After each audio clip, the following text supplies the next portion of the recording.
રાજકોટમાં સેટેલાઇટ ચોક પાસે આવેલ ડોમિનોઝ પિઝા વિવાદમાં પિઝામાંથી માખી નીકળ્યાનો ગ્રાહકનો આરોપ। ગ્રાહકે વિડીયો સોશિયલ મીડિયા પર વાયરલ કર્યો છે। જોઈ શકાય છે આ જે વિડીયો છે તે સોશિયલ મીડિયા પર વાયરલ કરવામાં આવ્યો છે। રાજકોટમાં સેટેલાઇટ ચોક પાસે આવેલું છે ડોમિનોઝ પિઝા કે જ્યાં પિઝામાંથી માખી નીકળ્યાનો ગ્રાહકે આરોપ લગાવ્યો।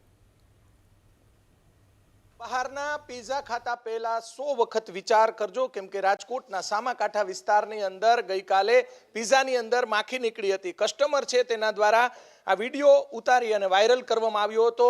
જે આઉટલેટમાં જે કર્મચારી છે તેની સાથે વાત કરવાનો પ્રયાસ કર્યો તે તેમને આ વાત બાબતે જણાવ્યું કે મેનેજર થોડી જ વારની અંદર વાત કરશે, પરંતુ વિડીયોની અંદર સ્પષ્ટ જોઈ શકાય છે કે પિઝાની અંદર માખી છે। એક તરફ આરોગ્ય વિભાગ દ્વારા મુહિમ ચલાવવામાં આવે છે, બીજી તરફ મલ્ટીનેશનલ કંપનીની અંદર ડોમિનોઝ એ મલ્ટીનેશનલ કંપની છે અને તેની અંદર આ પિઝાની અંદર માખી નીકળતા લોકોના આરોગ્યને લઈને ઘણા બધા સવાલો ઊભા થઈ રહ્યા છે। આવતા દિવસોની અંદર મહાનગરપાલિકા આરોગ્ય વિભાગ શું કામગીરી કરે છે અથવા તો શું કાર્યવાહી કરે છે તેને લઈને ઘણા બધા સવાલો ઊભા થઈ રહ્યા છે। સામાકાંઠા વિસ્તારમાં સેટેલાઇટ વિસ્તાર આવેલો છે, ત્યાં આ પિઝાનું આઉટલેટ આવેલું છે અને આઉટલેટની અંદર આ વિડીયો છે તે વાયરલ કરવામાં આવ્યો છે। કેમેરામેન શુભાશિયાની સાથે પરાક્રમસિંહ જાડેજા, એબીપી અસ્મિતા, રાજકોટ।